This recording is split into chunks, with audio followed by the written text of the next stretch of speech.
Hi hello friends, ಎಲ್ಲರೂ ಹೇಗಿದ್ದೀರಾ? I hope ಎಲ್ಲರೂ ಚೆನ್ನಾಗಿದ್ದೀರಾ ಅಂತ ಭಾವಿಸ್ತೀನಿ. ನಾನು ನಿಮ್ಮ ಪ್ರೀತಿಯ ಮಮತಾ. ಇವತ್ತಿನ ವಿಷಯ ಏನಪ್ಪ ಅಂತಂದರೆ ಗೃಹಲಕ್ಷ್ಮಿ ಯೋಜನೆಯ 19ನೇ ಕಂತು.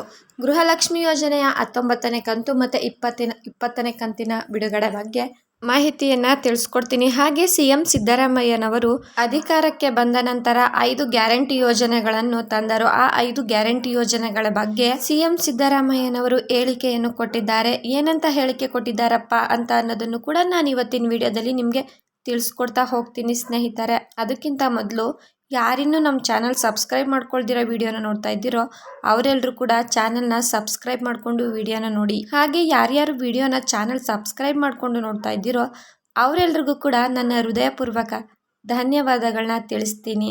ಹಾಗಿದ್ರೆ ಬನ್ನಿ ಇನ್ಯಾಕೆ ತಡ, ವಿಡಿಯೋನ ಶುರು ಮಾಡೋಣ. CM ಸಿದ್ದರಾಮಯ್ಯನವರು ಗ್ಯಾರಂಟಿ ಯೋಜನೆಗಳ ಬಗ್ಗೆ ಏನೆಂದು ಹೇಳಿಕೆನ ಕೊಟ್ಟಿದ್ದಾರಪ್ಪ ಮಾಧ್ಯಮದವರ ಮುಂದೆ ಅಂತ ಹೇಳೋದಾದ್ರೆ, ಈಗಾಗಲೇ BJPಯವರು ಸುಳ್ಳು ಆಪಾದನೆಯನ್ನು ಕಾಂಗ್ರೆಸ್ ಸರ್ಕಾರದ ಮೇಲೆ ಹೇರುತ್ತಿದ್ದಾರೆ.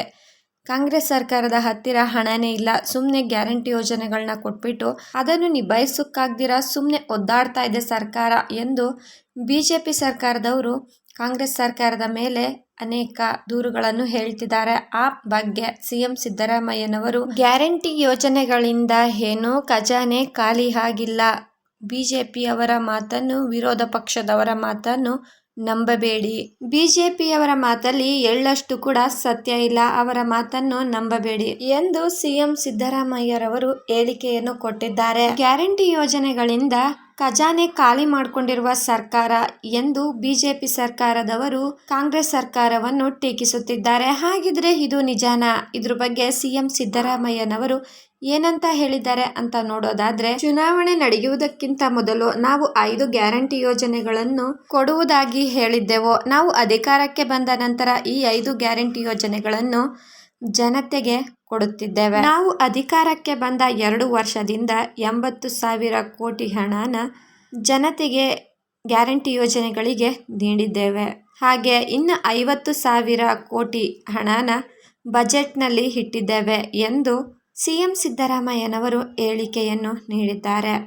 BJP ಸರ್ಕಾರದವರು ಸುಳ್ಳು ಹೇಳಿಕೆಗಳನ್ನು ಹೇಳಿಕೊಂಡು ಓಡಾಡುತ್ತಿದ್ದಾರೆ, ಇವರ ಮಾತುಗಳನ್ನು ನಂಬಬೇಡಿ. ಗ್ಯಾರಂಟಿ ಯೋಜನೆಗಳಿಂದ ಏನು ರಾಜ್ಯದ ಅಭಿವೃದ್ಧಿಗೆ ತೊಂದರೆ ಆಗಿಲ್ಲ ಎಂದು CM ಸಿದ್ದರಾಮಯ್ಯನವರು ಹೇಳಿಕೆಯನ್ನು ಕೊಟ್ಟಿದ್ದಾರೆ. ಹಾಗಿದ್ರೆ ಗೃಹಲಕ್ಷ್ಮಿ ಯೋಜನೆಯ ಹಣ ಇಷ್ಟು ತಡವಾಗಿ ಯಾಕೆ ಬರ್ತಿದೆ ಅಂತ ಕೇಳೋದಾದ್ರೆ, ಈಗಾಗಲೇ DBT ಮುಖಾಂತರ ಹಣನ ಬಿಡುಗಡೆ ಮಾಡಲಾಗಿದೆ ಸ್ನೇಹಿತರೆ. ಆದರೆ ಎಲ್ರಿಗೂ ಕೂಡ ಹಣ ಬಂದು ತಲುಪಿಲ್ಲ. ಸ್ವಲ್ಪ ಜನರಿಗೆ ಅಂದರೆ 15,000 ಇಲ್ಲ 20,000 ಜನರಿಗೆ ಮಾತ್ರ ಹಣನ ಬಿಡುಗಡೆ ಮಾಡಲಾಗಿದೆ. ಹಣ ಹೋಗುತ್ತೋ ಇಲ್ವೋ ಅಂತ ಚೆಕ್ ಮಾಡಲಾಗಿದೆ ಎಂದು ತಿಳಿಸುತ್ತಿದ್ದಾರೆ. ಹಣ ಹೋಗುತ್ತೋ ಇಲ್ವೋ, ಇಲ್ಲ ಅಂದರೆ ಯಾವುದಾದ್ರೂ ಸರ್ವರ್ ಇಶ್ಯೂಸ್ ಬರುತ್ತಾ ಅಂತ ಚೆಕ್ ಮಾಡಿಬಿಟ್ಟು ಆಮೇಲೆ ಎಲ್ಲರಿಗೂ ಕೂಡ ಒಂದೇ ಬಾರಿಗೆ ಹಣನ ಜಮೆ ಮಾಡಲ್ಲ, ಹಂತವಾಗಿ ಬಿಡುಗಡೆ ಮಾಡ್ತೀವಿ ಎಂದು ಹೇಳಿದ್ದಾರೆ. ಇನ್ನು 4-5 ದಿನದಲ್ಲಿ ಗೃಹಲಕ್ಷ್ಮಿ ಯೋಜನೆಯ 19ನೇ ಕಂತು ಬಿಡುಗಡೆಯಾಗುತ್ತೆ ಸ್ನೇಹಿತರೆ. ಈಗಾಗಲೇ DBT ಮುಖಾಂತರ ಮಹಿಳಾ ಮತ್ತು ಮಕ್ಕಳ ಅಭಿವೃದ್ಧಿ ಇಲಾಖೆಗೆ ಹಣನ 2,000 ಕೋಟಿಗಿಂತ ಹೆಚ್ಚು ಹಣನ ಬಿಡುಗಡೆ ಮಾಡಲಾಗಿದೆ ಸ್ನೇಹಿತರೆ. ಹಾಗೆ 18ನೇ ಕಂತು ಯಾರ್ಯಾರಿಗೆ ಹಣ ಇನ್ನು ಜಮೆ ಆಗಿಲ್ವೋ 10% ಜನರಿಗೆ ಇನ್ನು ಹಣ ಜಮೆ ಆಗಬೇಕಾಗಿತ್ತು. ಗೃಹಲಕ್ಷ್ಮಿಯ 18ನೇ ಕಂತಿನ ಹಣ ಅವ್ರಿಗೂ ಕೂಡ 18ನೇ ಕಂತಿನ ಹಣನ ಜಮೆ ಮಾಡ್ತಾರೆ. ಹಾಗೆ 19ನೇ ಕಂತಿನ ಹಣನೂ ಕೂಡ ಹಂತವಾಗಿ ಆ ಜಿಲ್ಲೆಗೆ ಅನುಗುಣವಾಗಿ ಯಾರ್ಯಾರಿಗೆ ಹಣ 18ನೇ ಕಂತಿನ ಹಣ ತಲುಪಿಲ್ವೋ, ಯಾರ್ಯಾರಿಗೆ 19ನೇ ಕಂತಿನ ಹಣ ತಲುಪಬೇಕೋ ಅವರೆಲ್ಲರಿಗೂ ಕೂಡ ತಲುಪಿಸುವಂತ ಕೆಲಸ ಮಾಡ್ತಿದ್ದಾರೆ, ಪ್ರಕ್ರಿಯೆ ನಡೀತಿದೆ ಎಂದು ಸಚಿವೆಯಾದಂತಹ ಲಕ್ಷ್ಮಿ ಹೆಬ್ಬಾಳ್ಕರ್ ಮೇಡಮ್ ಅವರು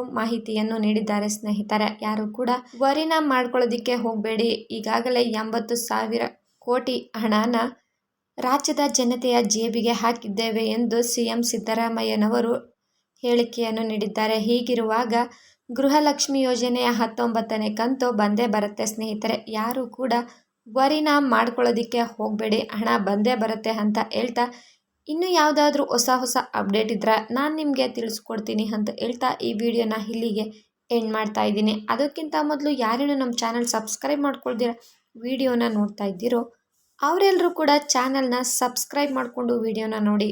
ಮುಂದಿನ ವಿಡಿಯೋದಲ್ಲಿ ಭೇಟಿಯಾಗೋಣ. ಧನ್ಯವಾದಗಳು.